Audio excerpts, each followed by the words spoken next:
Righto, so that took a bit of mucking about because I came down here to run it and do some cutting, and then I realised that it's got the Farmertec spur sprocket on it. So I did actually have a rim sprocket, actually a Stihl OEM rim sprocket that I put on. I've got a 20-inch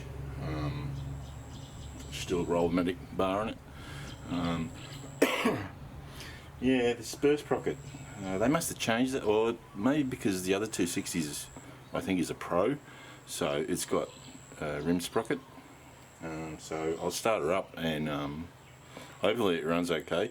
I sort of tuned it this morning, so hopefully it runs alright, and like I haven't got it perfectly tuned, and you know, there's no point in trying to perfectly, you know, finesse it, because it's going to take a while before the ring wears in and whatnot. So I probably shouldn't even be cutting, but yeah, bugger it. It's a sacrificial cylinder anyway, so here we go. Let's see. Let's see if the chain's going to creep. So it fires up after 2 pulls. No problems there. And I'll just put my ears in. This thing is really loud.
So it's not perfect. It doesn't want to idle, but after a while it does seem to want to die. So I'll just, I don't know, I might change this cylinder and put the original cylinder back in after I've done a little bit of fine porting. But I'll talk about that when I'm upstairs. So let's do some cutting.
I'm back, and the report on the G260 with the ported El Cheapo cylinder, big bore cylinder.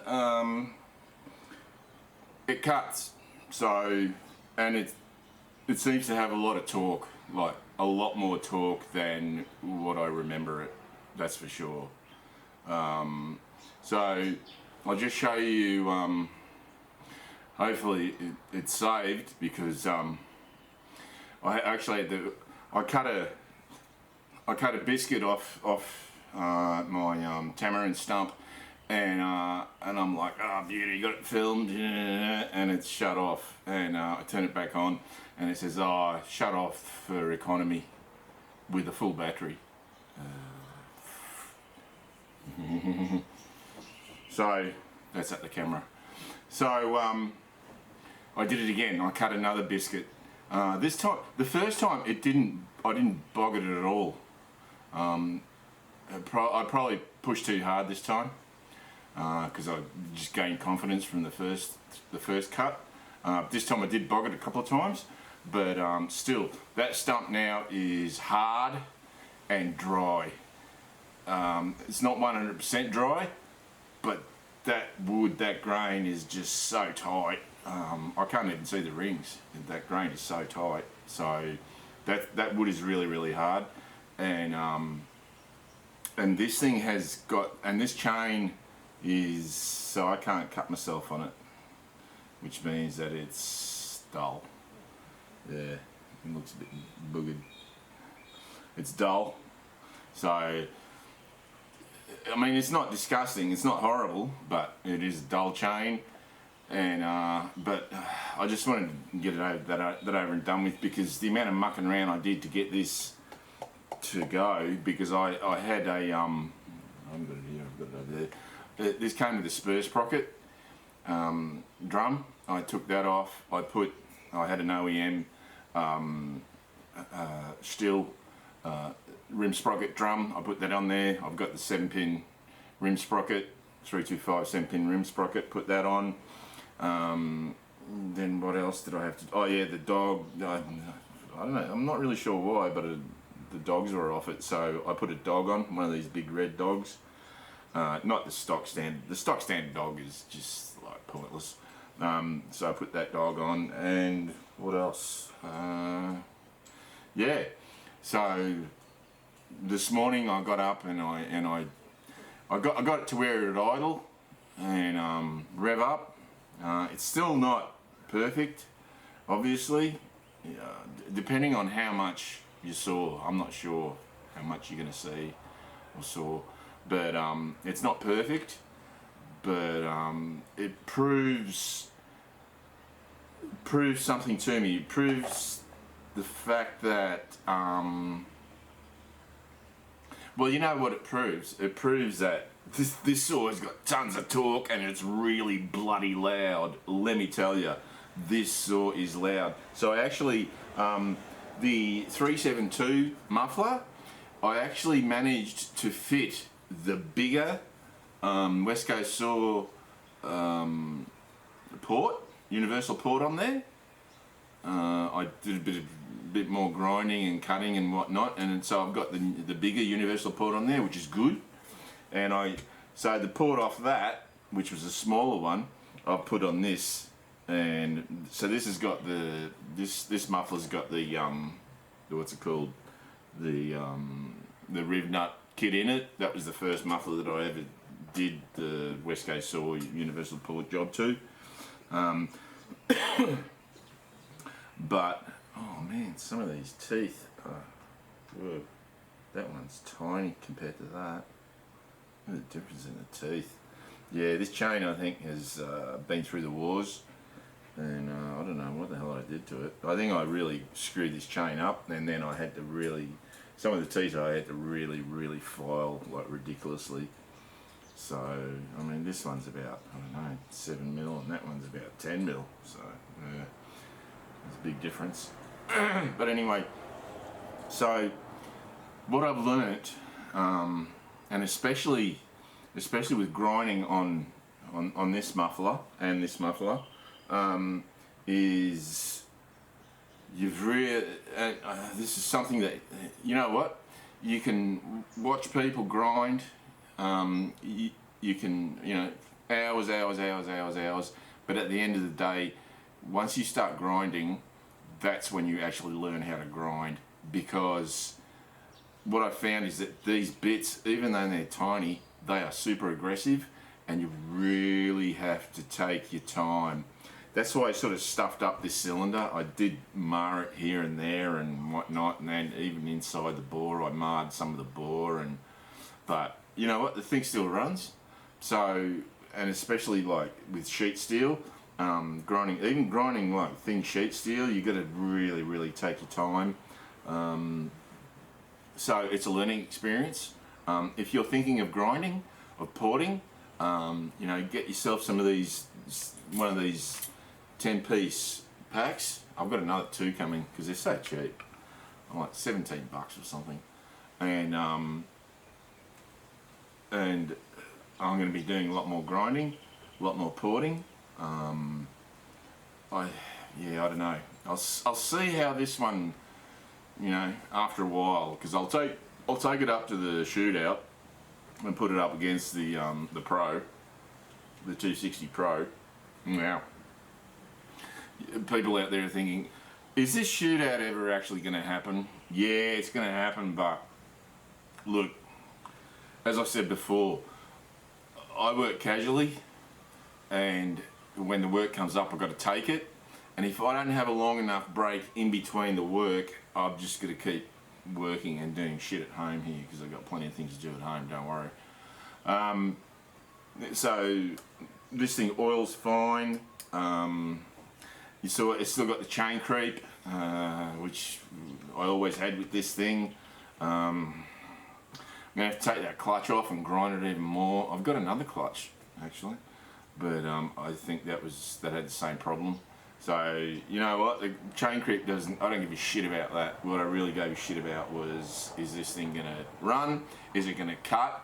Can I cut with it effectively? Is it going to blow up? But no, none of those things happened.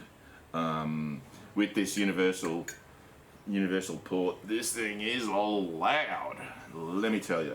So I think because the 260 Pro's got a stainless muffler, and I think the stainless, it's a different sound. I don't know whether it absorbs some of the vibrations of the sound vibrations or what, or whether it's just that porting that I did to this that's just like, yeah, doing it. I would suppose that it's both things, but so I'm really happy. What else can I say about it? Yeah, it's a bit of a bugger to tune. I don't know how much of the mucking around tuning you saw, but yeah, it was a bit of a bugger. It's still not quite right. Maybe I went too aggressive with that porting. Maybe I when I took the transfer, when I blended the transfer, the bottom of the bottom transfer all the way to the base. Maybe that was too much. The other thing is that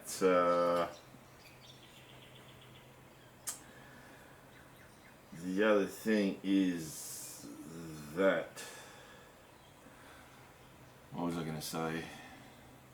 The combustion chamber on this cheapo cylinder was a friggin' mess. Let me tell you. Yeah, it was not pretty. It was not pretty. Yeah, but this one is really nice, and I know it runs. What is that? Piece of junk. Piece of gunk in there or something. Yeah, so this cylinder that I employed really was not very nice at all. But the piston, oh yeah, this is the same as well. They're these sort of dome top pistons. Both of them are dome top, but I think the dome on this piston, on this one, is a lot more aggressive. It's a bit higher. So what I might do is port the original cylinder up, put it back on, and use the use that new piston, because I think, if I remember rightly, the dome top was really more aggressive than that one. So really happy. Cheers.